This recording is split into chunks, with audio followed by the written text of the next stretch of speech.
नमस्कार। सन college of teachers training ओनावा द्वारा संचालित ऑनलाइन क्लासेज में आप सभी प्रशिक्षुओं का स्वागत है। छात्रों, आज डीएलएड के छात्रों के लिए विद्यालय संस्कृति परिवर्तन और शिक्षक विकास, जिसका सब्जेक्ट कोड है F4 के अंतर्गत हम विद्यालय शिक्षण की व्यवस्थाएं के बारे में चर्चा करेंगे। विद्यालय शिक्षण की व्यवस्थाएं, तो विद्यालय शिक्षण के अंतर्गत सबसे पहले कक्षा कक्ष की बात करेंगे।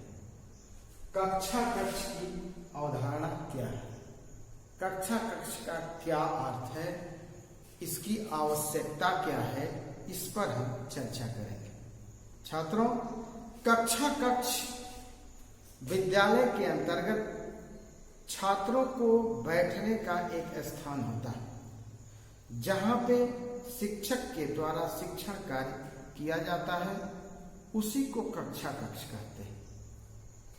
देखिए, होमंज के अनुसार कक्षा कक्ष एक ऐसा स्थान है जहां विभिन्न प्रकार की गतिविधियां चलती हैं, जहां पारस्परिक क्रिया होती है, सामाजिक परिस्थितियों को बढ़ाया जाता है और निर्देशात्मक स्थितियों के नियम बनाए जाते हैं।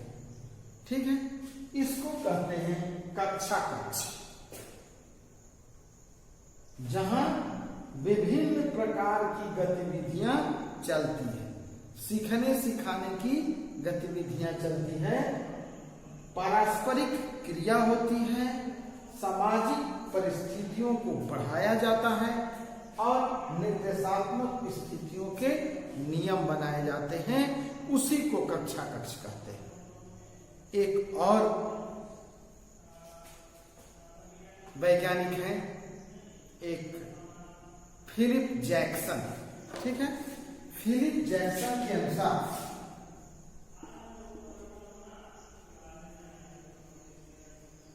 फिलिप जैक्सन, छात्रों,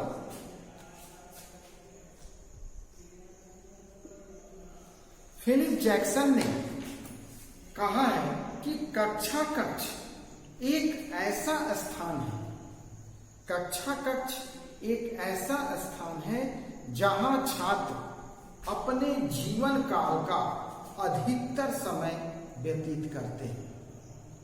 कक्षा कक्ष एक ऐसा स्थान है जहां विद्यार्थी अपने जीवन काल का अधिकतर समय व्यतीत करते हैं। यह वह स्थान भी है जहां प्रशिक्षण असफल व सफल होते हैं। प्रशिक्षण असफल और सफल दोनों होते हैं।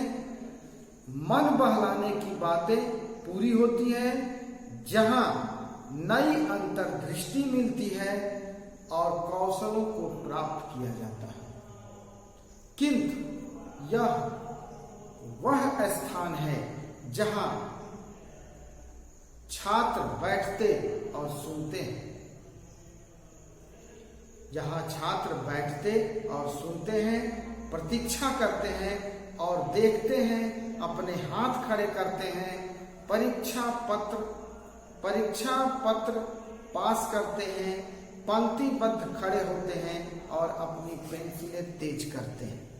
इसी को कक्षा कक्ष कहा गया है, ऐसा फिलिप जैक्सन ने कहा है।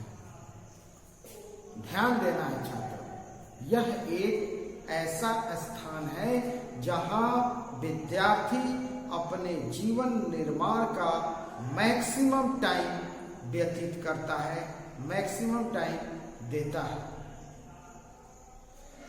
यह वह स्थान है जहां प्रशिक्षण दिए जाते हैं, सीखने सिखाने की प्रक्रिया पूरी की जाती है, नई अंतर्दृष्टि मिलती है, नए नए कौशलों का ज्ञान होता है। वह स्थान है जहां छात्र बैठते हैं, सुनते हैं, प्रतीक्षा करते हैं, देखते हैं, अपने हाथ खड़े करते हैं, परीक्षा पास करते हैं, पंक्तिबद्ध खड़े होते हैं और अपने पेंसिलें तेज करना सीखते हैं, उसी को कक्षा कक्ष कहा गया है। ठीक है, ये कक्षा कक्ष। छात्रों, कक्षा कक्ष एक ऐसी भौतिक व्यवस्था है, कक्षा कक्ष एक ऐसी भौतिक व्यवस्था है जहां अध्यापकों की सहायता से विद्यार्थियों द्वारा ज्ञानार्जन कार्य किया जाता है। अध्यापकों की सहायता से विद्यार्थियों द्वारा ज्ञानार्जन का कार्य किया जाता है। भौतिक संरचना के दृष्टिकोण से, थोड़ा संरचना पर भी अगर देखें, भौतिक संरचना के दृष्टिकोण से कक्षा कक्ष विद्यालय की एक सरल इकाई है, परंतु कक्षा को मात्र भौतिक इकाई के रूप में सीमित करके नहीं समझा जा सकता है। इसके माध्यम से चलने वाली प्रक्रियाओं की समझ के लिए इसको समझने के दायरे को भी विश्वस्त करना होगा। आगे प्रसिद्ध, आप देखिए कि प्रसिद्ध एक शिक्षाविद हैं प्रोफेसर कृष्ण कुमार ने अपनी पुस्तक राज, समाज और शिक्षा में एक अध्याय है कक्षा का ढांचा, जिसमें उन्होंने कुछ बातें कही है। थोड़ा इसको आप बहुत गौर से सुनिएगा, इनके माध्यम से हम कक्षा कक्ष की अवधारणा को और संरचना को अच्छे से समझ सकते हैं। आइए देखिए कि प्रसिद्ध शिक्षाविद प्रोफेसर कृष्ण कुमार ने अपनी पुस्तक राज, समाज और शिक्षा के अध्याय कक्षा का ढांचा के अंतर्गत इन्होंने क्या बताया है। एक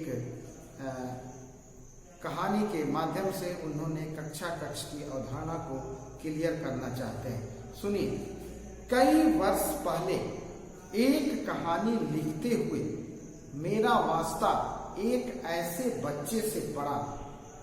ये कृष्ण कुमार ने लिखा है कि कई वर्ष पहले एक कहानी लिखते हुए मेरा वास्ता एक ऐसे बच्चे से पड़ा जो स्कूल में अपने वार्षिक प्रगति से क्षुब्ध है, वार्षिक रिपोर्ट से क्षुब्ध है, वो दुखी है।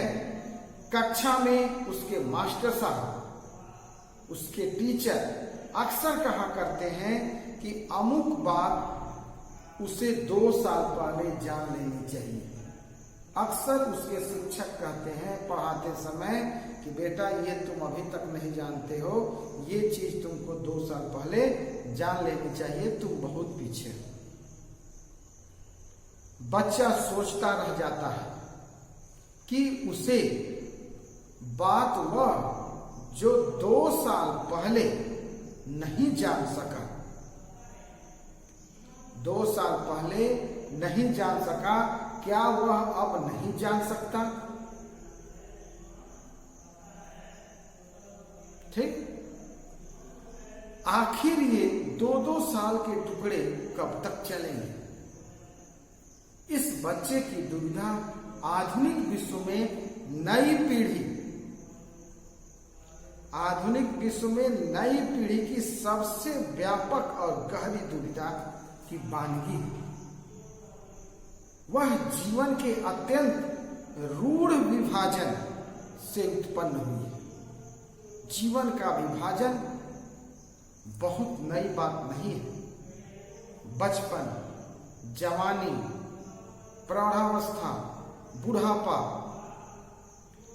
पुराने समय से संसार की तमाम जातियों में जीवन खंडों की तरह मान्य रहे, लेकिन युवावस्था का शेष जीवन से अलगाव तथा युवावस्था के भीतर विकास क्रम का अत्यंत यांत्रिक तथा बारीक विभाजन आधुनिक व्यवस्था की देन है।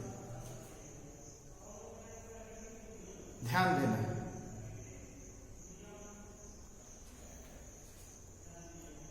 आधुनिक व्यवस्था की देन है। इसी विभाजन की अभिव्यक्ति है कक्षा की अवधारणा, जो पश्चिम में अधिक से अधिक 400 तथा भारत में 200 वर्ष पुरानी है। आज विश्व भर में शिक्षा की आधारशिला कक्षा है। शिक्षा की आधारशिला क्या है? कक्षा है। इवान इविच ने अपनी पुस्तक ड्री स्कूल सोसाइटी में बतलाया है कि शिक्षा हम सब पर कक्षा का लेबल लगा देती है। शिक्षा कक्षा का लेबल लगा देती है, जिसे जीवन भर लटकाए रहते हैं। कौन कितनी कक्षाएं पढ़कर शिक्षा से अलग हुआ, इसी पर जीवन में उसकी संभावनाएं निर्भर होती है।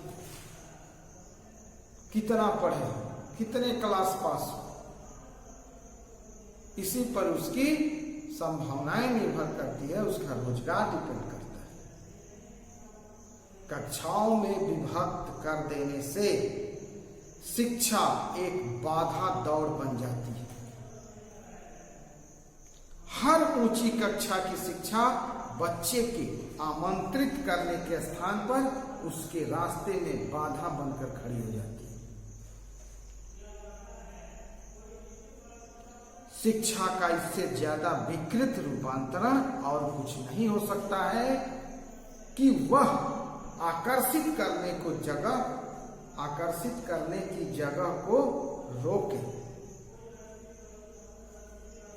इस रूपांतरण की पृष्ठभूमि में किसी शासन की यह अघोषित इच्छा छिपी होती है कि शिक्षा के माध्यम से समाज सीढ़ियों के आकार में व्यवस्थित हो जाए। ऐसी व्यवस्था के अंतर्गत कक्षाओं की बाधा किसी न किसी स्तर पर छात्रों के अधिकांश को रोक लेगी और उनका अल्पांश ही अंतिम कक्षाओं तक पहुंचा सकेगा। इस शिक्षा पद्धति का सारा जोर अधिक से अधिक विद्यार्थियों किसी न किसी स्तर पर अयोग्य घोषित कर देना है। कक्षाओं के क्रम में जो जितने अधिक समय रह लेता है, वह उतना ही अधिक शिक्षित कहलाता है तथा समाज में उतने ही ऊंचे मुआवजे एवं सम्मान का अधिकार होता है। कक्षा और सामाजिक प्रतिष्ठा का यह गठबंधन स्कूल से ही आरंभ हो जाता है। कक्षा का और सामाजिक गठबंधन का यहाँ लिखा ही है, सामाजिक परिस्थितियों को बढ़ाया जाता है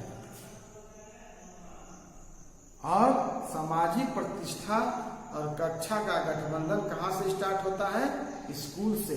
छोटे और बड़े बच्चों को स्कूल में भिन्न भिन्न किस्म की सुविधाएं मिलती हैं। स्कूल के बाहर, घर तथा अन्य स्थान पर बच्चे अपने कक्षा से जाने जाते हैं। किस कक्षा में पढ़ते हो, किस स्कूल में पढ़ते हो, ठीक है।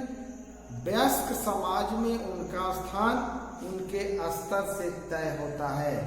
छोटे बच्चे का कदम कदम पर महसूस होता है यह दुनिया वयस्कों की है, अतः इसमें भाग लेने के लिए जल्दी से जल्दी वयस्क होना जरूरी है। ऐसी अनेक शिकायतें स्कूल में प्रतिदिन सुनने को मिलती है, जिनमें बच्चा जल्दी बड़ा हो जाने या दिखने की चिंता में कोई अपराध या स्कूल के नैतिक और अनुशासनिक व्यवस्था का उल्लंघन कर बैठता है।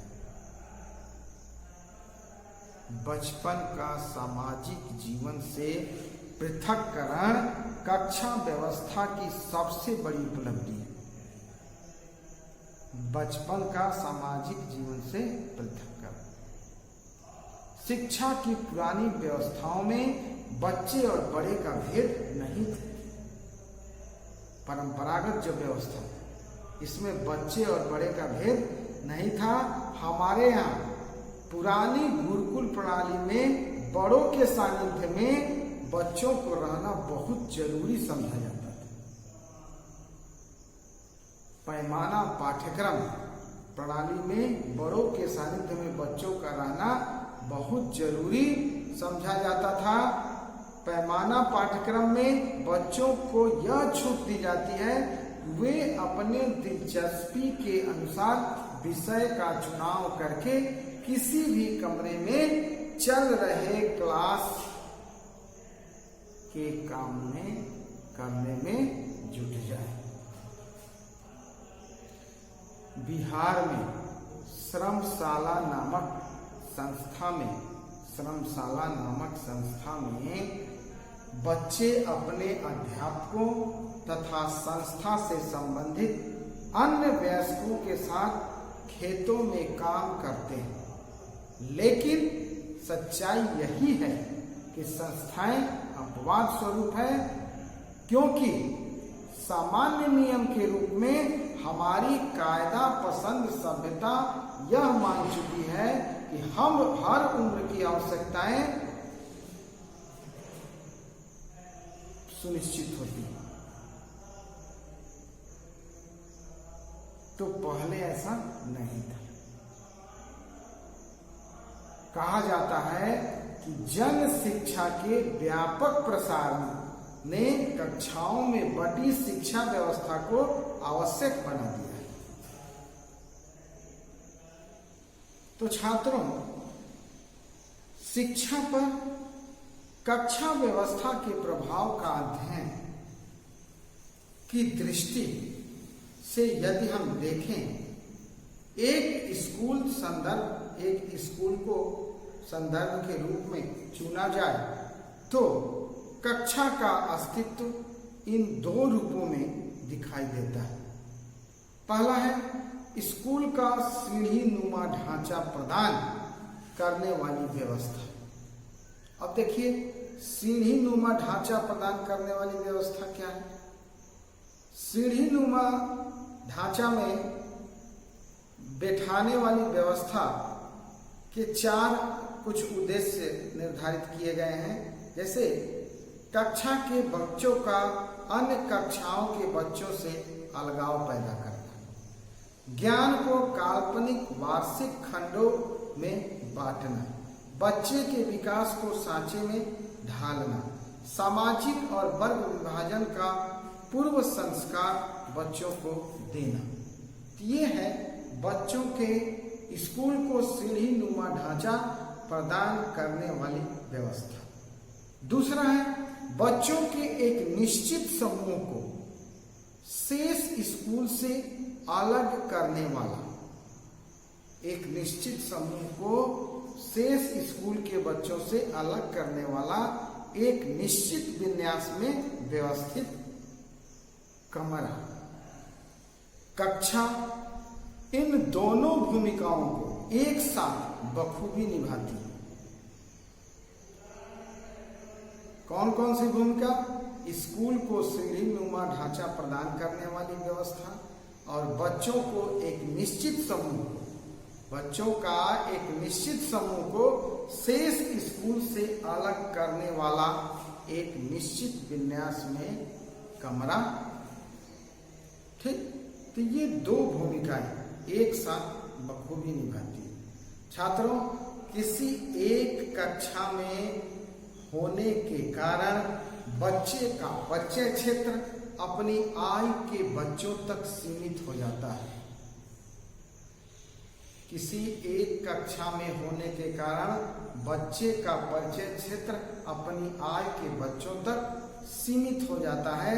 अपने से छोटे और बड़े बच्चों से अलग कर दिए जाने से यह न केवल घनिष्ठ संबंध नहीं बन पाता, बल्कि उनके प्रति एक ऐसा रवैया अपनाना सीख लेता है जिसे सामंती कहना सुने अनुचित न होगा।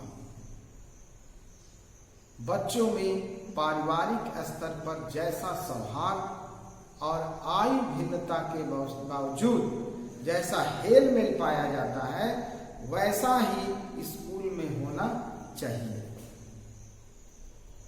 ये नहीं कि एक समान आयु के बच्चों के साथ तो खेलते ही हैं, आयु में भिन्नता है तो भी मिक्सअप रहते हैं अपने घर परिवार। उसी तरह की व्यवस्था विद्यालय में होनी चाहिए। जीवन के उन तमाम छोटे छोटे अनुभव और दिक्कतों जिनका सामना बच्चों को करना होता है, वे अपने बड़े मित्रों की मदद से ज्यादा आसानी से समझ सकते हैं। बल्कि सच तो यह है छात्रों कि अपने से कुछ बड़े और छोटे बच्चों के साथ रहना वैसा ही शिक्षाप्रद अनुभव हो सकता है जैसा वयस्क या प्रौढ़ शिक्षक के साथ काम करने से मिलता है। ये स्थिति शिक्षाई व्यवस्था ऐसा अनुभव है, शिक्षाई या ये कक्षाई व्यवस्था ऐसा अनुभव असंभव बना देती है। वह न केवल बच्चों को अपने से कुछ छोटे और बड़े बच्चों से अलग कर देती है, बल्कि स्कूल के उन अनेक अध्यापकों से भी अलग कर देती है जो उन्हें नहीं पढ़ाते हैं। बच्चों का वयस्कों से परिचय और उनके साथ काम करने का अनुभव बहुत जरूरी होता है। मौजूदा सामाजिक व्यवस्था में बच्चे केवल उन वयस्कों के संपर्क में आ पाते हैं जिनसे उनके अभिभावकों के संबंध होते हैं। कक्षा में एक अध्यापक से बढ़कर वे स्कूल में उपलब्ध अन्य वयस्कों से परिचय की संभावना खो देते हैं। कई बार ऐसा देखा जाता है कि विद्यालय में अध्यापक एक कक्षा में सुबह से शाम तक बैठे हैं तो बच्चे उसी टीचर के संपर्क में आते हैं। हालांकि अब वर्तमान व्यवस्था में जैसे पीरियड वाइज व्यवस्था चलती है तो टीचर बदलते रहते हैं तो उतने शिक्षक भी नहीं हैं। तो मौजूदा सामाजिक व्यवस्था में बच्चे केवल उन्हीं वयस्कों के संपर्क में आ पाते हैं जिनसे उनके अभिभावकों के संबंध होते हैं। कक्षा में एक अध्यापक से बढ़कर वे स्कूल में उपलब्ध अन्य वयस्कों से परिचय की संभावना खो देते हैं। देश में लगभग हर सरकारी प्राथमिक शालाओं की ऐसी व्यवस्था है जिसमें एक अध्यापक के जिम्मे एक कक्षा पूरी है सुबह से शाम तक। उस व्यक्ति से कुछ नया सीखने की क्षमता और उसके साथ काम करने की दिलचस्पी उसमें नहीं रहती। उनके बीच की जो सेतु किताब जो है सेतु का काम करती है, बस वही रह जाती है, जो वैसे भी बहुत जीवंत नहीं। कुछ गैर सरकार तकनीक शिक्षा संस्थाओं में प्राथमिक कक्षाओं में अलग अलग विषयों के अलग अलग अध्यापक होते हैं। बच्चे एक व्यक्ति से बंधे नहीं रहते बल्कि उनका दायरा सीमित ही रहता है। तो यह है कक्षा की अवधारणा, कक्षा की संरचना। तो छात्रों अवधारणा देखें, संरचना भी आप जोड़ सकते हैं। अवधारणा एवं संरचना, ठीक है। तो ये रहा कक्षा की अवधारणा एवं संरचना, ठीक। तो हम इस टॉपिक को यही समाप्त करते हैं। धन्यवाद।